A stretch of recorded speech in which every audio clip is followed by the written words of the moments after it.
Don't say that, Mags. The emails with bunk assignments go out tonight. For all we know, you could be jinxing us. I shrug. The decision is probably already made, unless someone hacks the camp email address. Wait, we can do that? Nora asks. I snort at the thought. I'm not even allowed to have a cell phone yet, so I'm going with a no on that one. If it were as easy as that, I would have found a way to bump our names up the Camp Rising Star wait list that we've been on for 3 years before finally getting accepted this year. She shrugs. Tightrope practice? Heck yeah.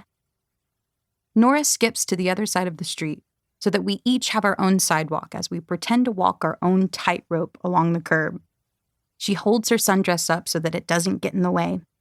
Not only is Nora Ann Whaley my very best friend, she's also talented like whoa and so fashionable that even middle schoolers and sometimes high schoolers compliment her when we're at the mall or the movies. She somehow coordinates her outfits to the bands on her braces and has a different pair of tennis shoes for every day of the week, possibly even the month. She always wears her curly dark brown hair in a French braid or down with a statement headband. Do you really think we'll be able to do real circus tricks by the end of the summer?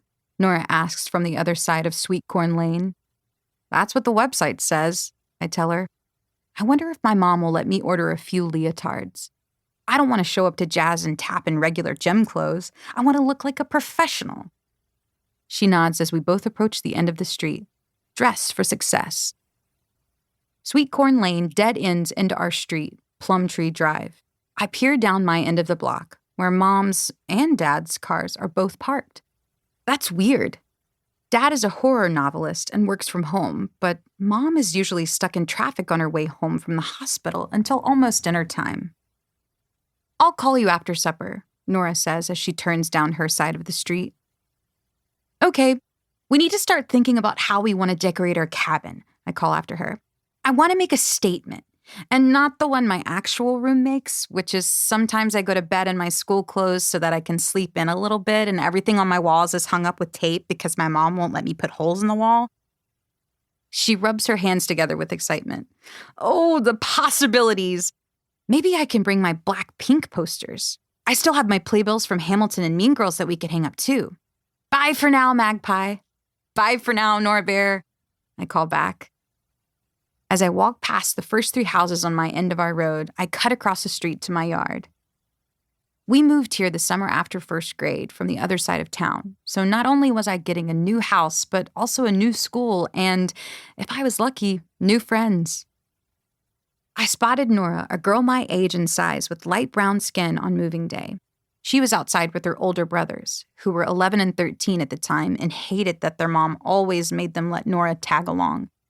To be honest, I'm pretty sure Nora didn't like it either.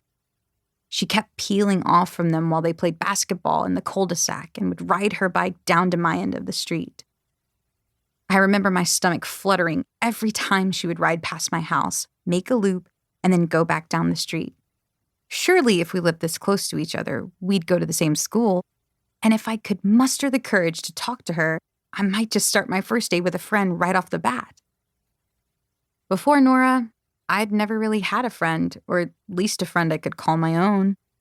Every kid I hung out with before her was because my parents knew their parents, or because the whole class was invited to a birthday party.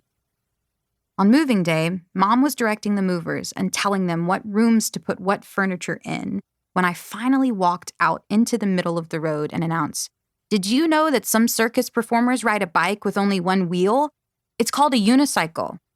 Probably not the smoothest first line, but it didn't matter because Nora and I turned out to be the exact same kind of nerds.